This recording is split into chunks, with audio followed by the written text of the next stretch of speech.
Gracias.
Nous allons commencer les interventions.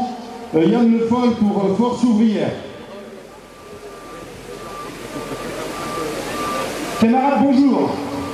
Après les 4 mois de mobilisation importante pour exiger le retrait du projet de loi travail, après la pause revendicative liée à la période estivale, nous voilà à nouveau aujourd'hui dans la rue, non pas pour exiger le retrait, mais l'abrogation de la loi travail. Rappelons-nous que le gouvernement, et en particulier le Premier ministre, ont utilisé 3 fois le 49.3 pour faire passer en force cette loi, pourtant rejetée par l'écrasante majorité de la population. Pour Force Ouvrière, et comme l'a exprimé Jean-Claude Mailly lors du meeting du 7 septembre à Nantes, un mauvais projet de loi, on en demande le retrait. Une mauvaise loi, on en demande l'abrogation. Mes camarades, la loi travail a été promulguée le 8 août dernier. Elle menace l'ensemble des garanties collectives encadrant le contrat de travail. En effet, elle entérine la disparition du principe de faveur conquis en 1936 et l'inversion de la hiérarchie des normes, notamment pour le temps de travail, les heures supplémentaires, les astreintes. C'est une loi du dumping social qui, dans la fonction publique, permettra de déroger à terme au statut général et au statut particulier. notamment par le démantèlement des règles de gestion. Les attaques contre les salariés du privé finissent toujours par retomber sur le secteur public. C'est pour cela qu'il y a nécessité d'une solidarité entre les travailleurs du privé et les fonctionnaires. Cette loi a donné des ailes, s'il y en a besoin, à Pierre Gattaz, président du MEDEF, qui a exigé 90 milliards d'euros supplémentaires d'allègements fiscaux pour les patrons. Cadeau qui s'ajouterait aux 40 milliards déjà obtenus dans le cadre du pacte de responsabilité. Comme si cela ne suffisait pas, le gouvernement, soutenu par le MEDEF, se sont engagés depuis plusieurs mois dans une dérive autoritaire. Ils n'ont cessé d'accentuer la pression contre les libertés syndicales et continuent d'entraver l'action des salariés. Pendant plus de 4 mois de mobilisation, le gouvernement n'a cessé d'accentuer sa pression contre les libertés syndicales. Il n'a pas hésité à amalgamer scandaleusement manifestants et casseurs, tout en rejetant sur les organisations syndicales sa propre responsabilité dans la détérioration du climat social. Mais il a échoué, et il sait que pour notre part, nous ne renoncerons pas. Et pendant ce temps-là, le responsable national de la CFDT persiste et signe. Il pousse à la roue le gouvernement pour qu'il fasse paraître au journal officiel, dans des délais les plus courts, les 134 décrets d'application. Fort du soutien de Berger et Gattaz, c'est donc bien à marche forcée que le Premier ministre et son gouvernement tentent de poursuivre leur croisade contre les conventions collectives et le Code du travail. Mais la route est encore longue pour mener à bien cette œuvre de démolition des conventions collectives, pour imposer des accords au rabais. Il faudrait des syndicats maison, solides, capables d'emporter la majorité des suffrages, soit à l'occasion des élections professionnelles, soit à l'occasion des référendums prévus par la loi.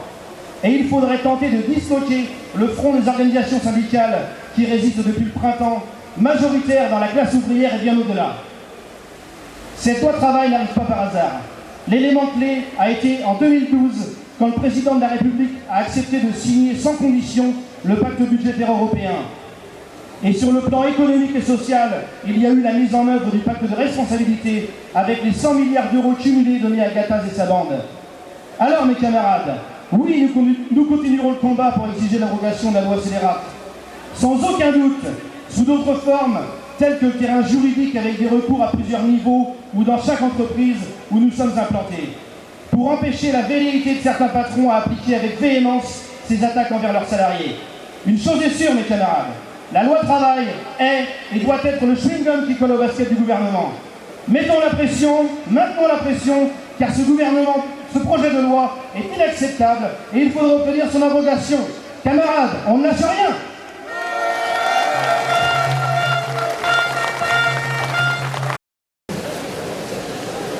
Sous la plage, les pavés. Des pavés que nous continuerons de lancer dans la mare aux grenouilles. Une mare où plus personne ne distingue les grenouilles des crapauds. Des pavés qui éclabousseront les 127 décrets à venir de la loi El Khomri. Des pavés qui entacheront les 2 prochaines années de sa mise en place. Laisser s'installer la loi contre le travail, c'est laisser préparer sur l'échiquier de la déréglementation le coup d'après, le statut de la fonction publique. C'est laisser s'aggraver la situation que vivent les millions de salariés, de retraités, de privés d'emploi qui subissent la politique d'austérité. Vous ne le savez peut-être pas, mais le président Hollande a réussi à inverser une courbe au cours de ce quinquennat. Malheureusement pour nous, c'est la courbe du taux de pauvreté. En baisse depuis 2011, elle s'inverse en 2014 pour passer de 14 à 14,1%. Pour atteindre 8,8 millions de pauvres en France, soit 1 million de plus en 10 ans. Valls vient de s'en rendre compte. Et vous savez qui sont les pauvres? La moitié au moins de 30 ans, les jeunes. Plus de 53% sont des femmes. Les jeunes, les femmes, celles et ceux qui seront le plus impactés par le nouveau code du travail hollando-valsien. Comme vous, je ne suis ni économiste ni statisticien. Je ne veux pas plus être la grenouille qui grimpe sur son échelle pour prédire l'avenir. Mais à formater ainsi la société française avec le logiciel qui érige le dumping social en principe, le parti social-libéral au pouvoir atteindra son objectif. S'approcher du sacro-saint modèle allemand. Le pays au chômage à 6%, bien inférieur au nôtre. mais au taux de pauvreté supérieur à 17%. Un pays qui, en 10 ans, a vu plus que doubler son taux de travailleurs pauvres. Ce ne sont pas que les chômeurs qui sont touchés par la pauvreté. Elles sont de plus en plus nombreuses, les personnes actives, à ne pas gagner assez pour se hisser au-dessus du seuil de pauvreté. La loi El Khomri sera aussi la loi des travailleurs pauvres. Elle se voulait être celle de l'emploi. La loi travail favorisera les embauches, notamment en CDI, n'a cessé de répéter le gouvernement. Il n'y a pas que ces, entre guillemets, ringards de syndicalistes à ne pas y croire. Un sondage auprès de DRH révèle qu'ils sont 85% à estimer qu'elle ne changera rien en termes d'embauche. À propos d'emploi, ou plutôt de licenciement, les à peine hasards de l'actualité mettent en lumière ce que la loi permet de mettre en exécution encore plus facilement. Alstom considère qu'un de ses sites est non rentable et de trop, on ferme. Les actionnaires peuvent dormir tranquilles pendant qu'à Belfort, 500 salariés devront s'échiner à se reclasser. Abroger la loi travail est une mission de service public. Les fonctionnaires devraient s'en imprégner, car partout, des signaux apparaissent pour dégrader le temps de travail, donner plus de pouvoir de décision à l'encadrement de proximité pour déconcentrer la gestion. Le renversement de la hiérarchie des normes, ça n'arrive pas qu'aux autres. L'État employeur, l'hôpital et les collectivités vont pouvoir se régaler des reculs du privé. Partout, ça craque. Dans le privé, on rêve d'augmenter les cadences. À l'hôpital, on y soumet les infirmières. À Jeunesse et Sport, on détériore les taux d'encadrement des rythmes scolaires pour faire baisser le coût du travail des communes ou de leurs sous-traitants. Nous sommes là aujourd'hui, comme hier. Nous serons encore là demain. Nous serons là ensemble, en intersyndicale, parce que le sens de nos luttes est notre boussole et que notre opposition commune au projet du gouvernement était et demeure sans faille entre nous. Nous répétons à ce gouvernement qu'un mauvais projet de loi devient une mauvaise loi. Une mauvaise loi, ça s'abroge. Une mauvaise politique, ça se combat avec toutes les armes imaginables. Un mouvement social n'a pas de saison. Né au printemps, nourri en été, il ne s'éteindra pas en automne et l'hiver n'en viendra pas à bout.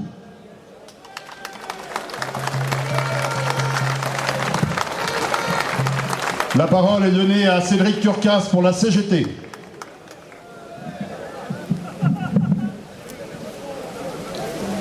Bien, bonjour à toutes et à tous, et merci d'avoir répondu à l'appel des unions locales CGT, FO, FSU et Solidaires, ainsi que les organisations de la jeunesse au plan national, l'UNEL, l'UNEF et la FIDEL. Je voudrais commencer par un salut tout particulier à des camarades de Renault du Mans qui sont venus nous rejoindre ce matin, une petite quarantaine. Salut à vous les camarades.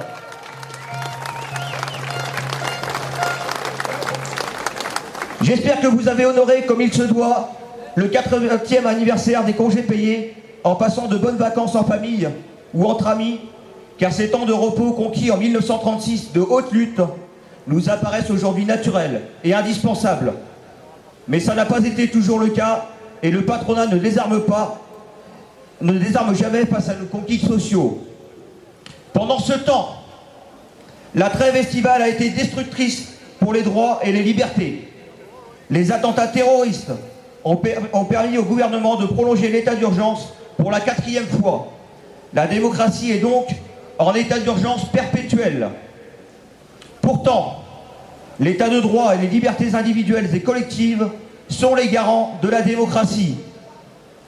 Envisager la défense de la démocratie sous le seul aspect sécuritaire est un moyen pour museler les contestations multiples qui s'expriment depuis des mois. C'est pourquoi la CGT est signataire du communiqué du collectif « Nous ne céderons pas » contre cet état d'exception qui devient la norme aujourd'hui. Le discours sécuritaire se double d'expressions politiques dites décomplexées, qui visent à opposer les citoyens entre eux. Par exemple, le débat sur le burkini, qui méconnaît l'esprit de la loi sur la laïcité, est une surenchère politique nauséabonde qui ne fait qu'encore mieux placer le FN sur l'échiquier politique et médiatique, alors que, nous l'affirmons, les idées de l'extrême droite sont aux antipodes de l'intérêt des travailleurs.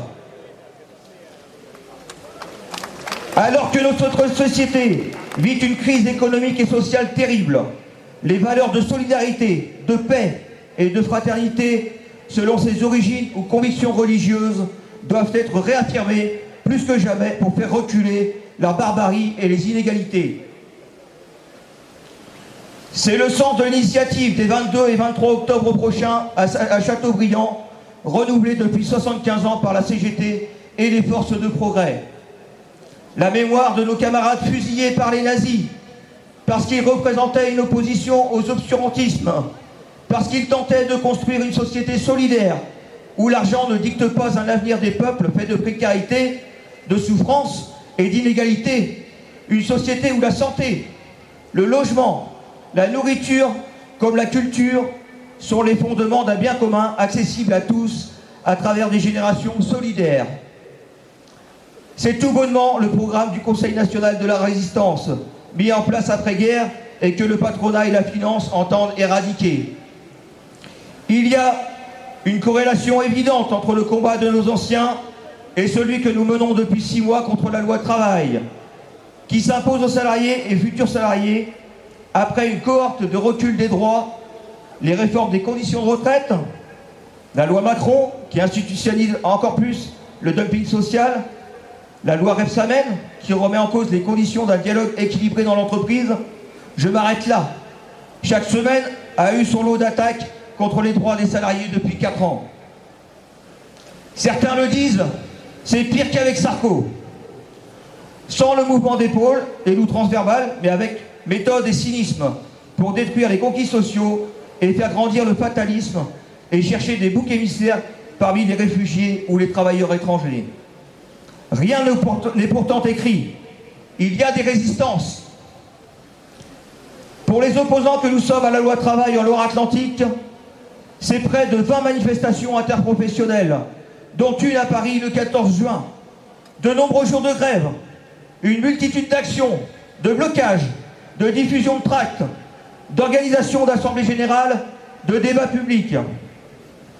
La rentrée sociale s'est d'ailleurs faite la semaine dernière à Nantes, avec un meeting intersyndical regroupant tous les responsables nationaux de nos organisations respectives. Cette lutte est inédite par la durée du mouvement et par le maintien d'une opinion publique majoritairement défavorable à la loi, ainsi que par la solidarité de toute l'unité syndicale quasi inédite entre les organisations de salariés, mais aussi les organisations de jeunesse. Ceci, malgré les communications gouvernementales et patronales qui n'ont pas hésité à user de caricatures et qualifier les militants de terroristes, de voyous et à user d'une répression démesurée à des fins purement politiciennes. Cette répression se manifeste encore avec des assignations contre des militants, des plaintes contre notre organisation dans et hors des entreprises.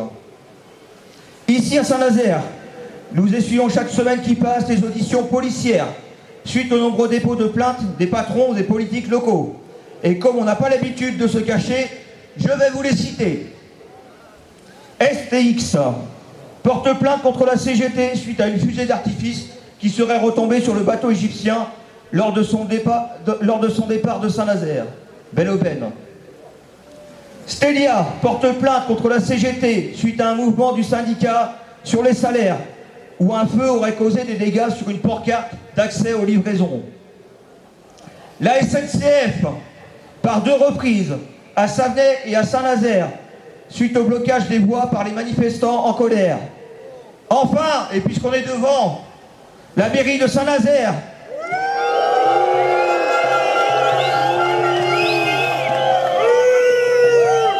qui se plaint des soi-disant agressions physiques et dégradations causées lors de notre passage. Si ça, c'est pas une blague. En tout cas, sachez-le, camarades, les mots d'ordre sont clairs sur Saint-Nazaire. Le patronat comme les politiques sont en état d'urgence contre toute forme de contestation sociale. Le gouvernement et le patronat veulent faire peur à ceux qui osent se lever contre leur volonté d'hégémonie. Ceux qui entendent contrer leur plan de dilapidation des droits pour leur plus grand profit. Nous, on est là et nous résisterons.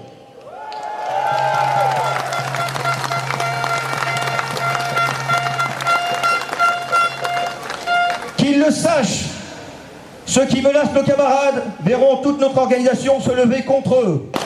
Quand on attaque un militant de la CGT, c'est l'affaire de toute la CGT. C'est un principe auquel nous devons donner corps chaque jour qui passe.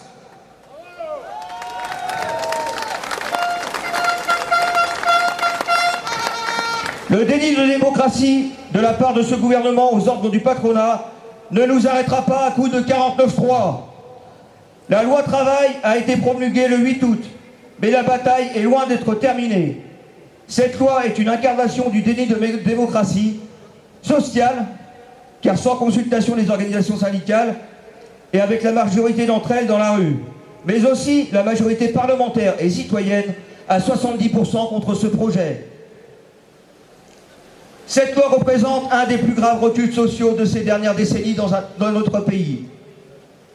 Comme le disait notre secrétaire général Philippe Martinez à Nantes, un mauvais projet de loi au printemps ne devient pas une bonne loi à la rentrée. Et nous la combattrons jusqu'à l'abrogation de ce texte nauséabond. L'abrogation, c'est maintenant!